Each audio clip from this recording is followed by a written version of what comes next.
Good evening, everyone. Welcome to our live broadcast.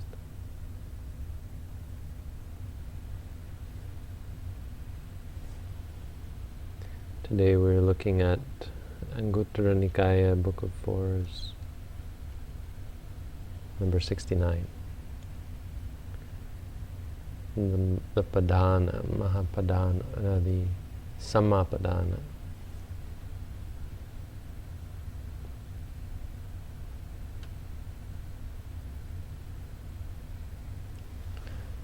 On the four types of exertion, or striving as Bhikkhu Bodhi calls it, translates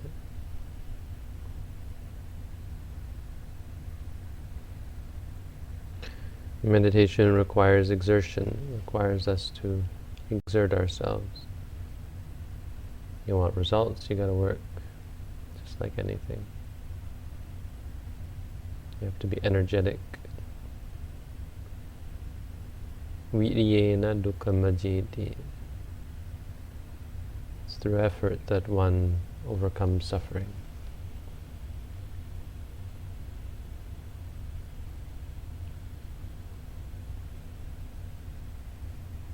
But not all effort is right effort.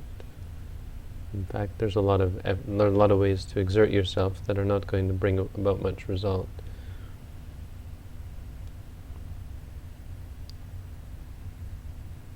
The meditator quickly realizes that simply forcing your mind to calm down doesn't really work.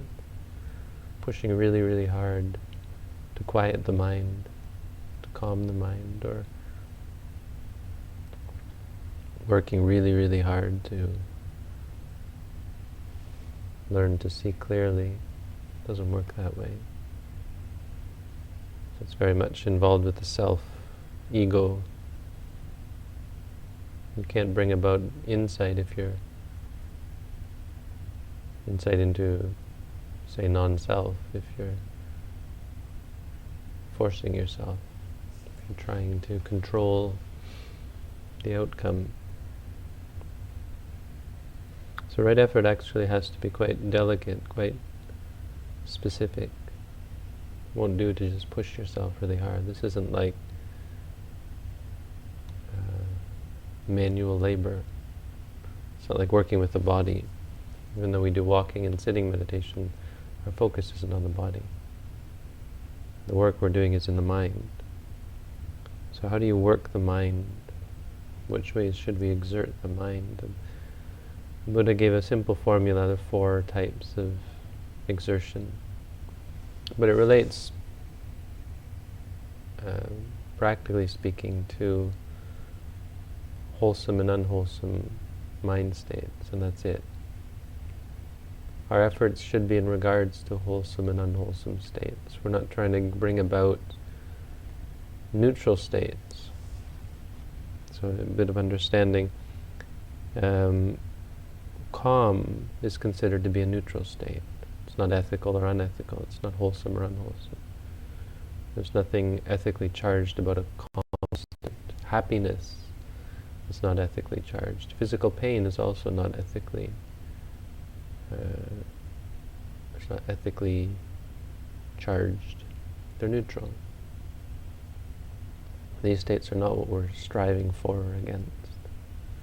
So if you strive to get rid of all the pain in your body, or if you strive to gain pleasure, or if you strive to feel calm, none of these are right striving. Our striving is in regards to wholesome and unwholesome, good and bad mind states.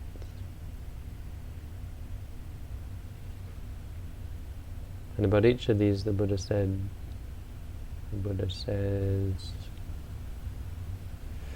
Chandang janeti, when causes to arise chanda, interest, zeal, zest, excitement, one becomes interested in the inclination, one becomes inclined towards them. Vayamati, one exerts oneself, strives. Viryang arabhati, cultivates effort. Chittang paganhati. One augments the mind, strengthens the mind in regards to these four only. Padahati. One strives.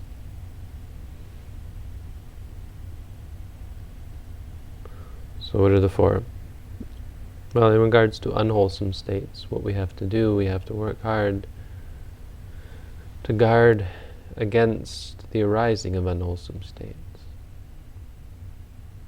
And this is very much on the basis of our moment-to-moment experience in meditation. When you experience something that, if left unguarded, unwholesome thoughts and emotions would arise, anger, greed, delusion, ego, conceit, whatever. You instead cultivate mindfulness. Use mindfulness, practice the meditation with effort. You're exerting yourself to prevent that, prevent them from arising. You see something, when you say to yourself, seeing, it involves the effort in trying to avoid, trying to prevent the consequent greed or anger or delusion that might arise. The judgment.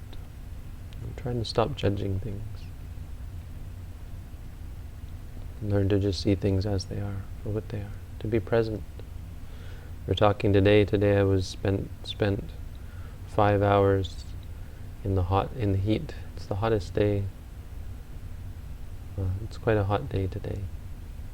Hottest day in a while, which is odd for September, but I was teaching outside. It just happened to be the day for clubs at the university, and so teaching meditation, a lot of noise and heat and everything.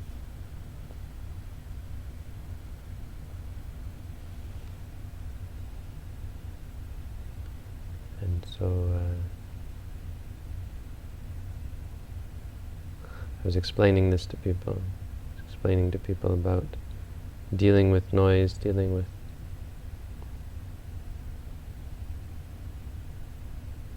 being able to experience all the things. Anyway. So the first one is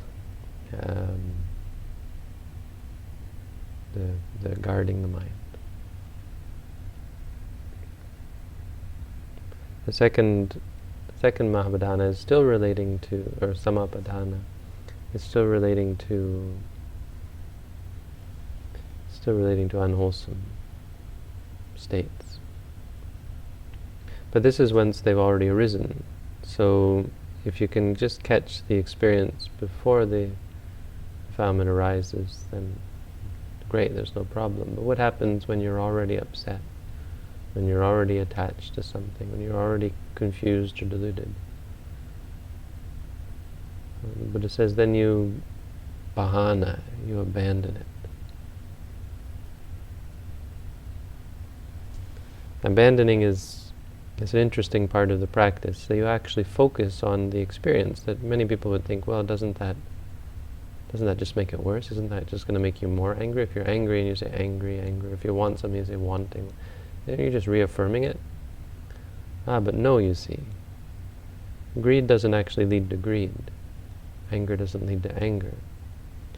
So in between each iteration, you have to go back to the object that's making you angry. If you don't go back to the object that's making you angry or greedy, or if you don't have an object that's going to make you angry or greedy, it can't perpetuate, it can't increase. So anger just fades away, greed just fades away, delusion just fades away, if you don't feed it. And so again, what are we doing? When you put out effort to say to yourself, angry, or wanting, confused, or whatever.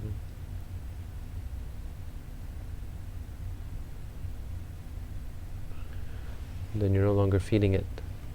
You're cultivating objective state, a non-judgmental state of mind.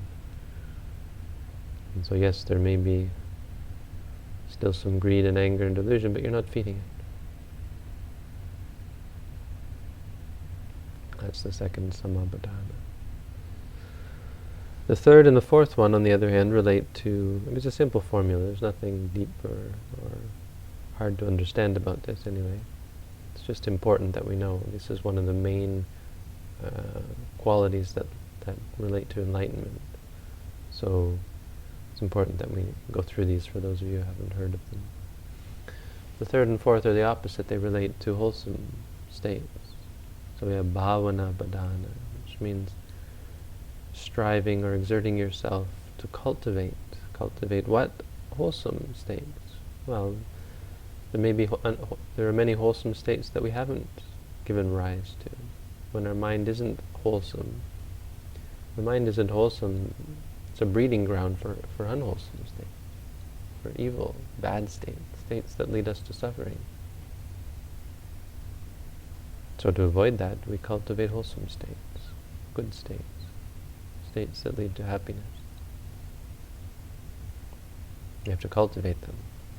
So this is another part of our meditation practice. What are we cultivating? We're cultivating mindfulness, we're cultivating clear comprehension, we're cultivating morality, ethics, we're cultivating concentration, we're cultivating wisdom, we're cultivating clarity of mind, freedom, objectivity, lots of good stuff.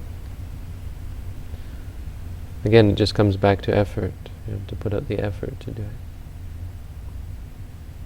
And the fourth one is in regards to wholesome states that have already arisen. Another part of our effort is to maintain wholesome states. It's quite easy for meditation to falter, for us to lose our way, even after we've found it. Something that you have to maintain. There's two ways. One, a meditator feels like they're progressing, and so they get excited and they start pushing harder. And when you start pushing too hard, again, that's where the problem comes in. You're forcing it, there's greed, there's ego, delusion. No good.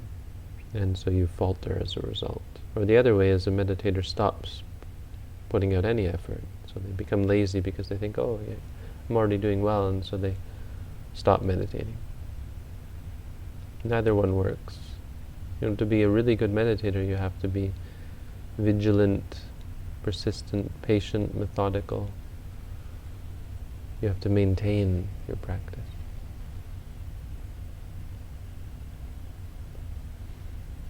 So really a simple set of teachings, but one that we have to keep in mind. Mainly really just a sort of a extrapolation of the idea of cultivating effort, or an explanation of what are the benefits of right effort. Right effort does all four of these things. Doesn't mean you have to do one at a time. All four of these come into play when you apply mindfulness to the wholesome or the unwholesome, or the causes of wholesomeness and the causes of unwholesomeness. So you prevent the unwholesome from arising, and you dispel it once it's already arisen. Abandon it. And you cultivate wholesomeness that hasn't arisen, and you maintain it, applying mindfulness to the various aspects of our practice. With effort, exerting yourself to be mindful, reminding yourself. It's a chore, really. It's a work that you have to do. But there's a real benefit that you can see comes from it. Your mind is clear all of a sudden. You're no longer confused. You're no longer lost. You're no longer without refuge. You start to be mindful. Your mind is strong, invincible, unassailable. So, just a little bit of Dhamma tonight. It's good, a short one is good for me. It's been a long day, so I'm going to go with that.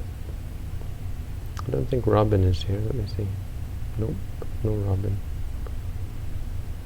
So I guess I'm asking questions and answering them. Let's look at our site here.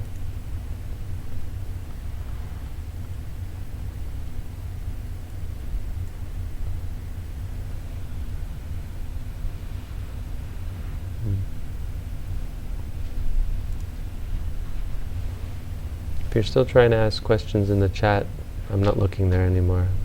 Questions are now in their own tab. You have to ask them there. Okay, insomnia. I restarted meditation without a real technique and started Vipassana in September. I don't understand. You're talking about a emotional upheaval. I don't really get what that is. I'm not familiar with that terminology. You're asking if there is an upheaval or on a subtle level. You don't experience anything that would cause the insomnia, I suppose, is what you're saying. I really can't, I'm not sure that you're actually practicing the meditation as I teach it. I would recommend you read my booklet and practice that way. You can watch some of my videos on insomnia, maybe you have. You say you've started Vipassana meditation September 1st. Well, assuming that is the practice that I teach, that's only 6 days. So maybe give it a little bit longer before you throw in the towel. But insomnia is a fairly easy one to cure, I would think. Well, I've found. First of all, because it's not necessary that you sleep more. You don't need to sleep nearly as much, and so you stop worrying about sleeping. In fact, we have the idea of not trying to sleep. That's the first step in curing insomnia anyway, is to stop worrying about when you're going to fall asleep or the fact that you can't sleep. And then you apply mindfulness according to the booklet as I've taught it. You can lie there and say rising, falling, or you can say lying, or note the stress or anything that arises that's keeping you awake. And if you note it like that, you should find it's actually quite quick to become free from. I don't know about the whole emotional upheaval thing. I'm not really sure how that's related. But it's certainly, if you have insomnia, you have insomnia. But all that means is you're not sleeping much. Okay, so great. Do some meditation. Find once you start meditating, it all balances out. And if you need to sleep, you will sleep. If there's only time to either sit or walk, is it always better to sit? No. There's nothing better or worse. Sometimes you've been walking a lot, so you think, well, I should do sitting. Sometimes you've been sitting a lot, so you think I should do walking. Neither one is better or worse than the other. Maybe a little bit of favoritism towards sitting, but I don't know. I don't even know whether that's a valid statement. So yeah, I mean, the general inclination would be to just sit, but what are some good circumstances to choose walking over sitting? Well, yeah, when you've been sitting a lot. And the idea is just to maintain a balance. If you do an office job all day, well, yeah, you should go home and do some walking meditation. Be good for you. What do you propose to meditate upon when life is feeling pretty numb? Emotions are detached. You'll probably say just that, meditate on being numb. We'll give it a try. Looks like you've answered your own question. I mean, it sounds like you're judging of that. You don't like it, or you're worried about it, or you're afraid of something. So I would note all that if that arises. Because numb is just a value judgment that you give to it. And so, numb is not really a thing. There's a feeling, maybe, or there's some kind of generally disliking feeling of some sort. But numb is just a concept. Don't focus on concepts, focus on what really is happening in that moment, one moment at a time. During meditation, I have a lot of pulsing headaches. Because they pulse with my heartbeat, I only get time to say pain, and the headache is gone, only to return with the next heartbeat. Started saying pain, and in the next second, when there's no pain, I say watching. So I'm watching to see if the pain comes again. So I'm saying pain, watching, till the pain is no longer there. Is that okay? I wouldn't do that. I would just say, if the pain is throbbing, then maybe focus more on the throbbing feeling. You say feeling.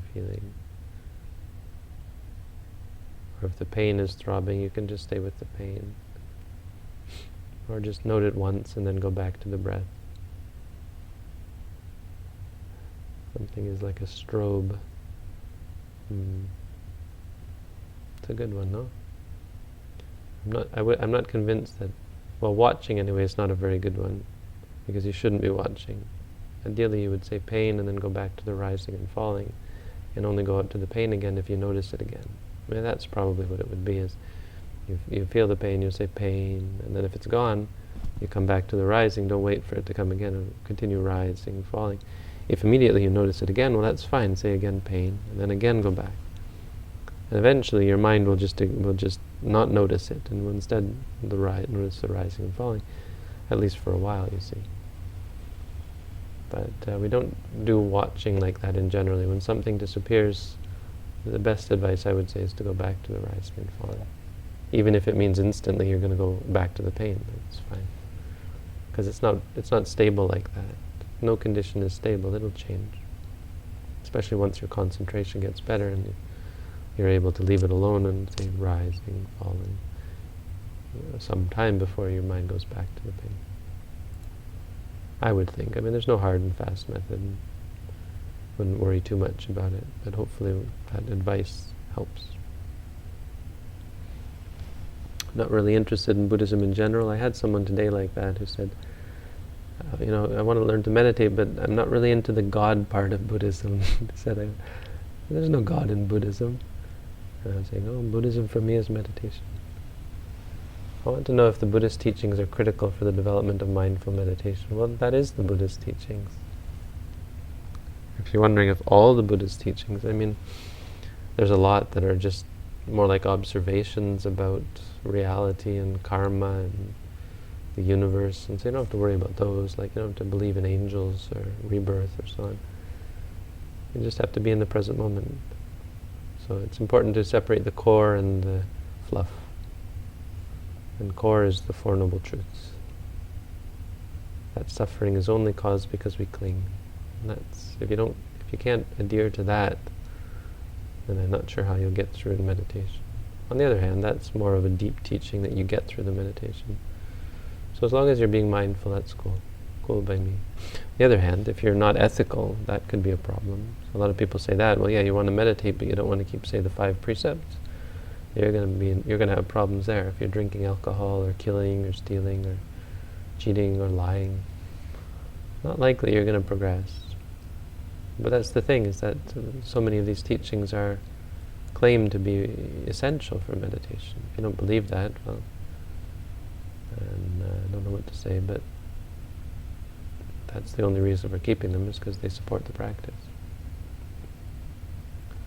Regarding the third, fourth efforts, how does one know if one is not exerting too much, pushing too hard? One feels meditation may be working, so he pushes harder. Yeah, that's the thing, never push harder.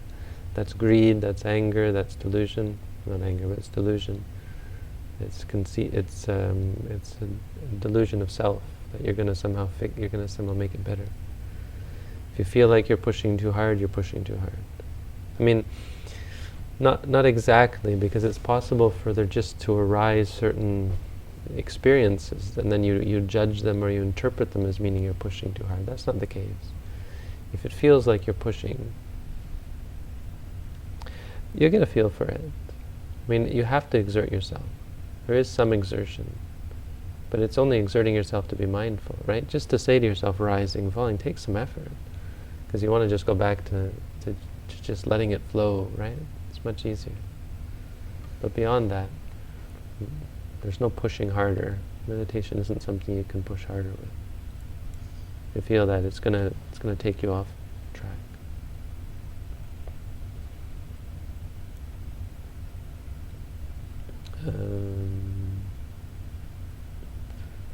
Okay, long one. A lot of pain. You noted pain for 20 minutes. You don't have to note for 20 minutes. If after some time it doesn't go away, just ignore it. 20 minutes is probably too long. Just try and go back to try and ignore it. But you woke in the middle of the night. Okay. I still wouldn't stay with it. I'd probably note pain for a while, and if it doesn't go away, try to just come back to, say, lying or rising, falling. Desire for it to go away. The difference between pain and disliking. I don't think I've separated disliking from feelings. Yeah, I mean, if you don't feel the disliking, if it's not clear to you, don't worry about it. Just say pain, pain, it's fine. But if you notice, oh, I really don't like this, then you would say disliking. That's fine. It doesn't have to be, whatever's clear to you. That's most important. How important is not moving while meditating? Sometimes I feel that scratching my nose or readjusting my position ruins my session. Well, that can't be the case because there's no such thing as your session. You can't ruin something that doesn't exist. All that exists are momentary experiences. Probably what you're thinking of is some prolonged state of calm, which is not what we're looking for at all. We're looking to be mindful in the present moment. So if you scratch, just be sure you're mindful of it. Forcing yourself not to move is of questionable value, because the idea is to be mindful naturally. So if you do scratch, just first say wanting to scratch, and then maybe you don't have to. Eventually you won't have to. But then if you still have to, then say raising. And Mahasi Sayadaw recommends rubbing instead of scratching. So he says rubbing, rubbing. But as far as forcing yourself not to move, potential benefit, I wouldn't be too inclined towards that method. Ideally, you're not forcing it. But to some extent, you want to say to yourself, look, I'm going to try to sit still, but beyond that, if you really have to scratch, then just say wanting to scratch, or itching to start with, right? Itching, wanting to scratch. And then if you don't have to scratch, don't scratch. If you do, then just raising, touching, rubbing, lowering, placing. What kind of merit does one receive through some great discovery that saves millions of lives, such as the polio vaccine? Can one be born in the higher realms based on dana alone? Of course, yes. It's mostly based on things like dana. But it also has to do with your state of mind. So it's nothing to do with inventing the cure to polio. It's all about your state of mind as you do anything. You don't have to do anything good like that.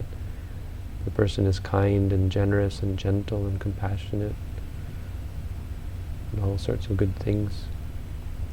And then it doesn't matter whether they give a lot or a little, or whether they do a lot or a little. It's very much your state of mind.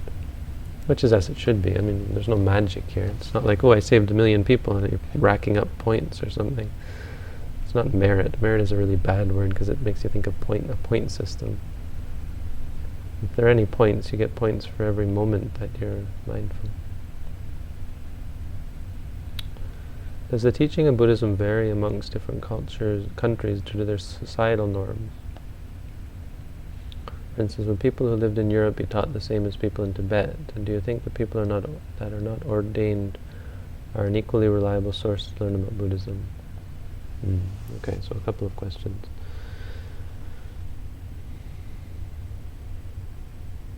That's the reason why we stick to insight meditation, mindfulness meditation, is because it's applicable to everyone. Something you can apply to all character types. With samatha meditation, potentially different cultures, just different people, right? Have to take different meditation techniques in order to calm down. So ordinary meditation requires an examination of such things. So different cultures have different sorts of people. Now, the only thing I would say about this type of meditation is that as a teacher, you have to be able to teach in different ways. So the actual practice doesn't, but the way of explaining it to people does. You get people to do the same thing, but how do you convince them to do it? And how do you explain to them how to do it? For different cultures, that can vary. How I teach Thai people is quite different from how I teach people in France, for example, or Germany. I find it a lot easier to teach Americans and Canadians, I think, because that's very familiar to me. But people who have strong culture, like say Germany, France, Thailand, Sri Lanka, you have to teach differently. You have to have some sense of the culture, a sense of the person, sense of their state of mind, which is actually quite different from what you're most likely accustomed to. But that's as a teacher. Could a fetus become an arahant in the womb? Oh dear me. I'm not answering that. Oh, maybe I should. I don't know. No, it's not. That's no good. None of these speculative. Don't we have speculative? Please do not ask questions that are speculative. If you're not a fetus, that's speculative.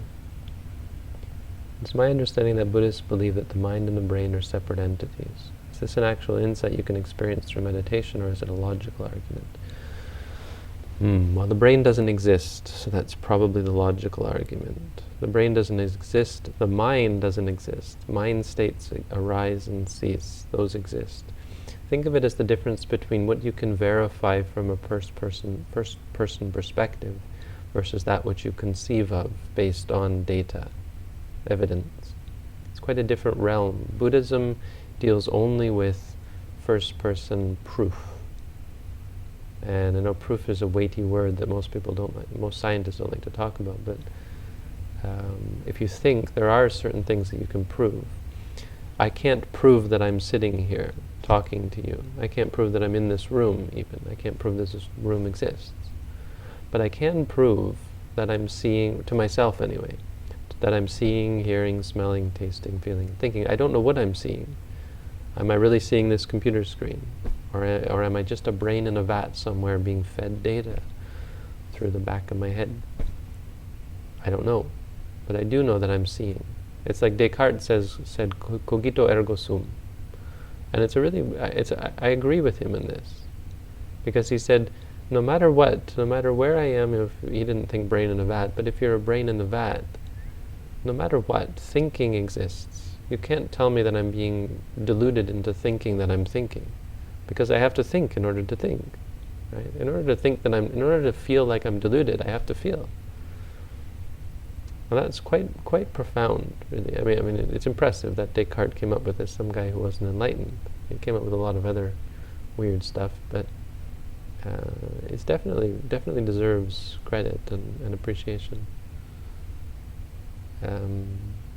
So that's the difference. The mind that you talk about, that we talk about, is just momentary mind states, and those exist. Cogito ergo sum. Sum is probably a bad, but he didn't really mean, he just meant there is something. He didn't really mean the ego exists. He meant, there can't be nothing. Because I have to be tricked. In order to be tricked into thinking there was something, I have to think. So, the cogito. And that's the point. The brain is just something you think about. It doesn't actually, there isn't actually the proof. And that's, to us, we take the next step to say, because it's not proof, there's no proof of it, it's in the realm of that which has no bearing on reality, or no direct bearing on reality, or we say it isn't real. So it's not even that there's no proof of it, it's that it isn't something we experience, therefore we don't consider it to be ultimately real. It's made up of experiences of seeing, hearing, smelling, tasting, feeling, thinking. Now, of course, in a practical sense, it's useful and it's necessary and it's real to talk about things like the brain, but that's only in a conventional sense. From a Buddhist point of view, from the benefit of Buddhist practice, it's useless. Thinking about the brain is useless. The only physical thing that exists, really, is we consider real, is the four elements. It sounds like going way back in time, to medieval, to ancient era when we didn't know a thing about matter. But it's actually incredibly profound that the Greeks and the Buddhists, Greeks probably got it from the Buddhists, maybe, were thinking about this, because they weren't talking about, we'll find the four elements. It was based on experience. Experience only has four elements: earth, air, water, fire, which is hardness, softness, stiffness, flaccidity, heat, cold, and cohesion. Besides that, there's nothing you can experience about matter. So that's all that exists, not the brain. How does Buddhism address burnt out overexertion? How does one recover? Insight on this will be very helpful. Well, just like anything else. I mean, burnt out is just a concept. It's just a judgment on your part. There's no such thing as being burnt out. There's only experiences. Being burnt out, it sounds like a real habit, something that's become habitual, and it's changed you, perhaps changed you physically as well. But whatever, it's a habit, you cultivate it, you can convert it to a new habit. You have to note all the emotions related to being burnt out, or the feelings, or the depression, or the fatigue, or whatever. And eventually it'll change. What am I? Do I even exist? Is all this an illusion? If so, why would I want to believe this? Why not just stick to ignorance as bliss? Well, all that other stuff is rubbish, but why not stick to... the questions... that's over. So I don't mean to be critical like that, but all your first questions are not useful. I wouldn't even ask them. But why not stick to ignorance as bliss? Why not just stick to ignorance as bliss? Because ignorance is not bliss. It's only ignorant people who think that. Ignorance is bliss. Think of a dog, right?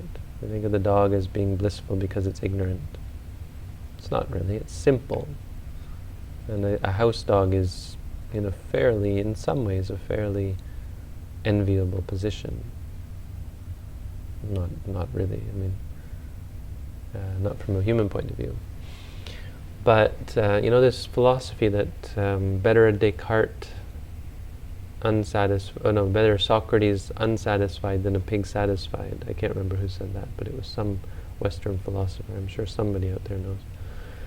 I can't remember. I took a philosophy course many years ago and we talked about this. But see, Buddhism doesn't stop there. It doesn't accept that. Socrates, not like it's Socrates, but an enlightened being has so much more happiness and satisfaction than a pig ever could have.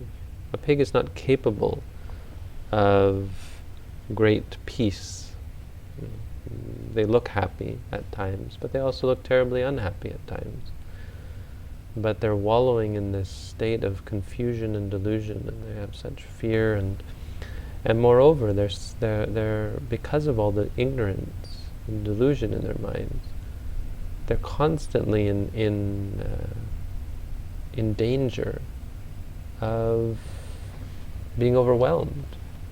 A pig that is slaughtered suffers incredible emotional suffering. An enlightened being who is slaughtered suffers no emotional discomfort. And so that's an extreme, but it goes with everything. When an enlightened being experiences anything that would cause another person great stress or suffering, they feel no stress or suffering. And so given how much stress there is in life and the potential for stress, especially based on ignorance, if you're ignorant and you do things that cause you... If you're ignorant, you'll tend to do things that are against your own best interests.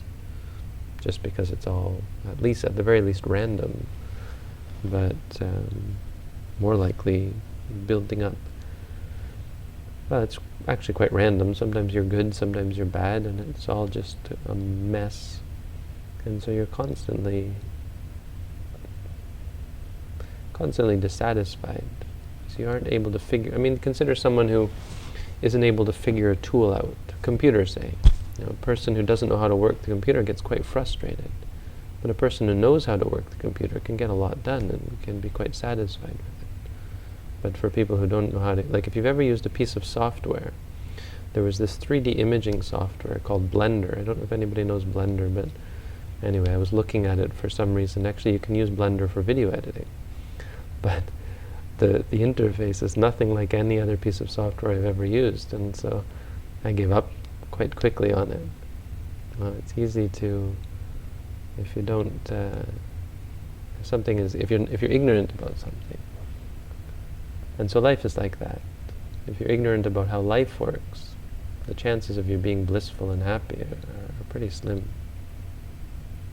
Your opportunity for bliss is much reduced. Whereas a person who understands life, knows how it works, knows the ins and outs, has much more potential for happiness, satisfaction, and so on. But all this stuff about what am I, do I even exist, is all beside the point. I mean, what exists is experience. You can't doubt that. Does the element of cohesion refer to the experience of putting things together as a whole? No, cohesion is that things stick together, like your tongue sticks to the roof of your mouth, or peanut butter sticks to the roof of your mouth, or paint, when you have sweat, it feels kind of sticky. But it actually doesn't. You actually don't feel the cohesion element. It's just inferred. It's inferred because you feel the pressure, but what you actually feel is a tension, like a pulling. So it's actually Vayodhata. It's actually the air element. The element of cohesion isn't actually experienced, but it's inferred. Because you can, as a result of it, you feel tension.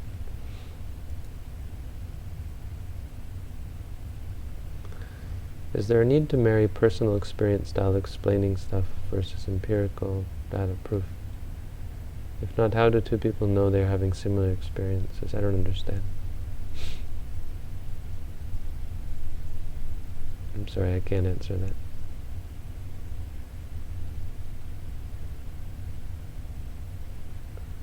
Personal experience style of explaining stuff versus empirical data. I don't get it.